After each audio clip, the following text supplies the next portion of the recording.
তো আপনি কি করবেন, আপনার ফোনের যে সেটিং রয়েছে সেই সেটিংয়ে এখানে আসবেন। আসার পর স্ক্রল করতে করতে নিচের দিকে আসবেন, আপনি পেয়ে যাবেন গুগল।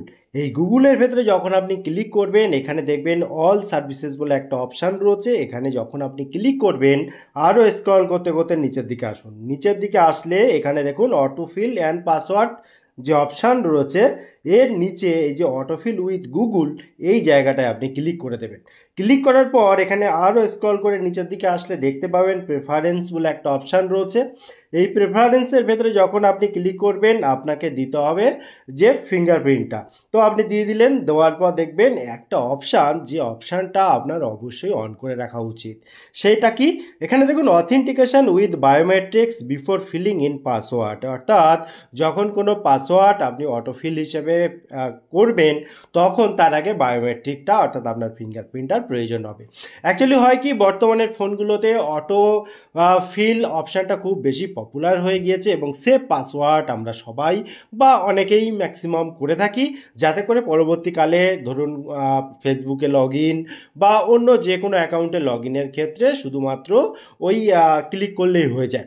তো সেক্ষেত্রে এমন হতে পারে যে আপনার ফোনটা অন্য কারোর হাতে পড়ে গেল, চুরি হয়ে গেল, বা আপনি ফোনটাকে হারিয়ে ফেলেছেন, তখন কিন্তু সেই পাসওয়ার্ডগুলো একটা সমস্যার কারণ আপনার জন্য হতে পারে, যদি না আপনি এটাকে অন করে রাখেন। এটা অন করলে সুবিধা কি, তাহলে সে তো যতই ফোন তার হাতে থাকুক, যখন সে লগ ইন করতে যাবে কোনো কিছু, বা এই যে আপনার পাসওয়ার্ডগুলো সেভ করা আছে সেগুলো অটোফিল করতে চাইবে, তখন কিন্তু অটোমেটিক আপনার ফিঙ্গারপ্রিন্টটার প্রয়োজন হবে। ফিঙ্গারপ্রিন্ট না দিলে সে কিন্তু কাজটা করতে পারবে না, এই জন্য এটার গুরুত্ব অপরিসীম। এর পরের পয়েন্টটাও খুব ইম্পর্টেন্ট, কারণ আমরা যদি ক্রোম ব্রাউজারে গিয়ে কোনো একটা ধরুন সার্চ করলাম ওয়ালপেপার, জাস্ট একটা উদাহরণ হিসেবে বলছি, এবং এটা আমাদের খুবই প্রয়োজন হয়। যা কিছু আপনি সার্চ করছেন তার ইমেজ হোক বা যাই হোক, তখন দেখুন আমাদের যেটা প্রয়োজন হয় যে কাউকে কোনো কিছু একটা পাঠাবেন, হ্যাঁ, কোনো কিছু একটা ডকুমেন্ট হিসেবে পাঠাবেন, ছবি যা হোক কিছু পাঠাবেন, কিন্তু আমাদের হতো কি, এতদিন ধরে আপনি হয়তো এটাকে ডাউনলোড করবেন, ডাউনলোড করার পর আবার তাকে পাঠাবেন, এসবের কোনো প্রয়োজন নেই। আপনি জাস্ট কী করবেন, সেই ছবিটার উপরে জাস্ট একটু চেপে রাখবেন, চেপে রাখার পর এখানে দেখুন কপি ইমেজ বলে একটা অপশান রয়েছে, এটাকে কপি করে নিলেন। তারপরে এখান থেকে বেরিয়ে আসলেন। এবার যে মাধ্যমে আপনি তাকে পাঠাতে চান, ধরুন হোয়াটসঅ্যাপটাকে আমি উদাহরণ হিসাবে নিলাম।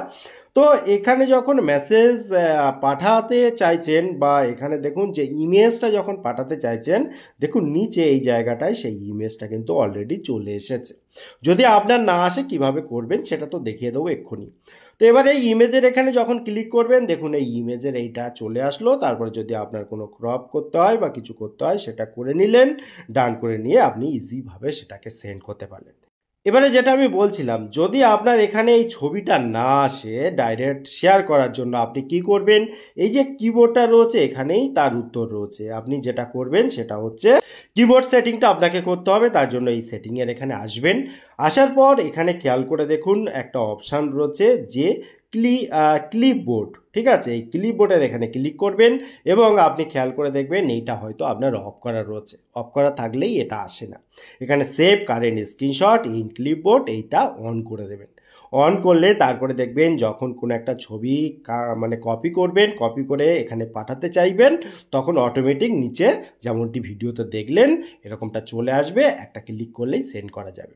তো আজকে মোটামুটি এই দুটো পয়েন্ট কেমন লাগলো, কোন পয়েন্টটা ভালো লাগলো অবশ্যই কমেন্ট করতে ভুলবেন না। আবার দেখা হয় পরবর্তী ভিডিওতে। ততক্ষণ ভালো থাকুন, সুস্থ থাকুন। Bye bye.